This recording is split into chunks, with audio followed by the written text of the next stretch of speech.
Hello explorers and welcome back. My name is Aquamanson and today is a very special day.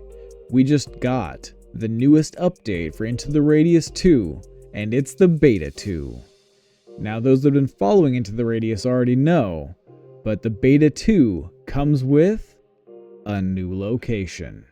I know, it's been a minute and I'm super stoked, but we need to get into the notes here and dive deep a little bit, make sure we know everything that's coming our way with this newest update. So, without further delay, let's get into it. Alright, Into the Radius Update 0.13.0 Beta 2. Hello explorers, this one took way longer than expected, but we hope the wait was worth it. Please enjoy. I'm sure we are going to. Important note, this beta version is not compatible with any previous saves. That's a shame. We gotta start all over. To experience all the changes, please start a new game, and once again, this will also apply to update 0.13 is fully released. Good to know. To access the beta, go to Steam, select Into the Radius 2 game, manage properties, betas, and then select active beta. It should automatically do it right after that. The beta has its own saved folder, as it is right here. You can find that there in your computer. And the saves will be compatible with the live version once 0.13.0 fully releases. That's cool. You'll need a copy of your saved games from the beta folder. Makes sense, but I think I'm just going to restart, to be honest. I'll probably just... it's kind of what I've been doing anyways. Keeps the mind fresh. Let's see. Be sure to remove any installed mods before playing. I feel like obviously for right now where it's at. Make sure to use the beta 0.13 subforum to share your feedback. Alright, let's get into some key features here. Key features, new location. Introducing the new massive location with a working title, Pachorsic Outskirts. See? This is a comparatively late game area, making it more challenging than previous locations, with new conditions, dangers, and trials awaiting all explorers. Yep. Proper preparation, equipment, weapons, and supplies are essential before venturing in. In its current implementation, access to the new locations is unlocked through the top priority mission, Distorted Sample Delivery. So, that's a pain. We got to get back up to that top priority mission here. Not sure what security level that is located at, but I'm assuming it's probably after level 2. Progression. The in-game progression has been completely reworked. Missions, loot, enemies, anomalies, and access to weapons and equipment all have been adjusted to ensure a gradual difficulty curve and progression. That's what I like to see. With the introduction of the new large location, the maximum security level has been increased to 4, with some equipment and weapons now unlocking only upon reaching it. Yeah, I kind of figured, but that's what I was talking about. The scaling and whatnot has been adjusted. We'll get into it. We'll see a little bit more. Balance changes. Completely rebalanced loadout parameters for all weapons and gear. These changes, the lighter your equipment, the heavier and bulkier weapons you can handle without being overloaded, and vice versa. Please note that the loadout points do not represent weight, but rather a synthetic parameter combining weight, size, and ease of use. Good to know. I wonder how much that's really going to affect your weight. I'm curious to see. Let's see, gear. All items in the game have received updates, internal capacity parameters, and their impact on the capacity of containers they are placed in, aligning with our current vision for the loadout system and its customization. Now, your overall loadout is determined only by the loadout points of the helmet, rig, or vest, backpack you are wearing, and the weapon in your hands. It is also affected by the attachments on your helmet and weapon. The heavier they are, the slower you move. Regardless of how much you store in your backpack, chest rig, or vest, each of them has their own compatibility and capacity limits. Ooh, interesting. Let's see. Radius locations. With the addition of the new late game location, the forest location has been made less dangerous and difficult as it was originally intended to be. That's good to know. Glad, because sometimes it gets a little hairy going in there. However, that was the latest stage game that we had yet. The number of difficulty of enemies there have also been reduced. Cool. Oop. Anomalies. The anomaly distribution across all radius locations has been reworked. Some anomaly clusters have been removed, others have been modified and completely redesigned. The new cluster variations have been added. Ooh, good to know. Enemies. Enemy distribution across all radius locations has been completely reworked in terms of both numbers and difficulty. New enemy placement variants have been added, taking into account their updated behavior, including ambush tactics. Interesting. Loot. Loot across all the radius locations has been reworked. So yeah, they just completely did everything. Reworked entirely how the radius operates that we've been used to. With the new progression system, loot distribution between locations is now more distinct. Additionally, numerous small adjustments have been made following the fewer containers, more loot and natural environment approach. I like that. Not that containers are bad, but it feels currently like containers are the only way to find items. Like, you can find a few of the anomaly items out and about, but most of your stuff is from containers. So I'm curious to see how that change will be implemented. And last, on this one, co-op proximity chat is now available in co-op. Please note that that's a beta version and the chat may not be very stable. We are wanting to play test it as early as possible to check its real performance at scale. Your feedback would be of great help to us. So if you guys get any chance to get some co-op time, please share your feedback with the dev team as we can get that hammered out. Major changes. Tutorial. Updated tutorial sections to reflect all gameplay changes. Well, I'm going to say probably due to the gear changes, I'm going to say, and how that all works. That way the tutorial just shows you how to do it. But cool. Good to know. Player. Made slight adjustments to the camera position relative to the body for improved comfort. Very nice. Another player adjusted grip mechanics for all climbable objects to improve climbing comfort and ease of use. I can already attest to that. It definitely feels very clean as you climb. Each grip, I feel, is secured and locked in, and I love that. Let's go to weapons. Reintroduce the vertical foregrip as an attachment, now available in the supply depot. Gonna be good to mess with that. Another weapons. Added a riser rail attachment, allowing sights to be mounted higher than the base rail. Thank you so much. Some of those guns definitely need it. Gear. You can now attach pouches to other pouches. Nice. I was already kind of doing that, but they were falling apart when I went back and forth between areas. Hopefully that's fixed. Now you can attach the pouches to other pouches without any technical restriction that was in beta 1. However, the capacity and loadout related limitations now apply. I like it. That's fine with me. Gear. Adjusted the settings, restrictions, and parameter of the vest and armor plates. Interesting. Gear. Rebalanced ballistic helmets. Okay. Facility. Added flashlights to the helmets on mannequins with gear setups. Okay, very nice. Facility. Added details and signs of habitation.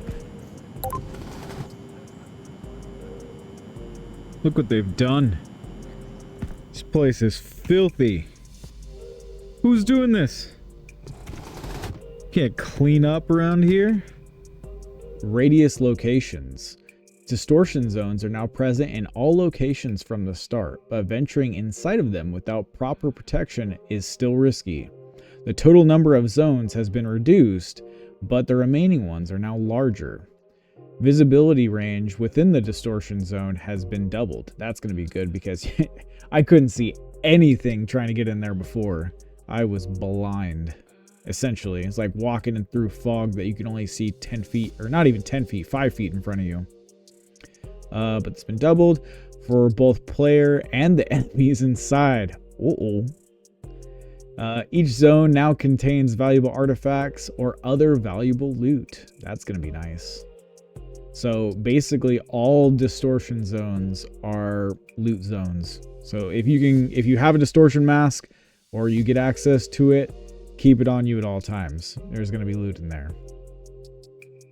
Radius locations. Added day and night ambience and ambient sounds for natural zones, including forests, swamps, and water bodies, the dynamic wind, foliage rustling, and other environmental effects. Very nice touch, CM Games. Enemies. Adjusted health and slightly increased the damage from some mimics. Okay. UI. Added key information and usage instruction to item info windows, allowing players to easily access action guidance on specific items by holding B or Y while holding the item. So mostly if there's something, you have a question about how something works, pick it up, hold B or Y in your hand, and it should explain everything that you need about that item. UI. Updated the hint display system in the main menu. Hints now appear on hover over the question mark icon instead of requiring a click. Interesting. I'm not exactly sure what that is, but moving on. Main fixes. Tutorial. The tutorial window no longer stops appearing after the initial preferred control setup. Okay. Gear. Fixed cigarette interaction issues. Clients can now grab cigarettes from their mouth after transitions, and cigarettes can no longer be placed in item slots. That's probably a good thing, so that way they're not being magnetized to certain spots. I know if they get close, they'll just suck right into them, and it's a pain in the butt. So they're probably a good idea there. Gear. The image no longer freezes in optical sight when using it for the first time after mounting it on a weapon. Didn't even know that was a thing. Facility. The facility gates and doors no longer close, and the transition menu no longer disappears if you stop moving in front of them. Interesting.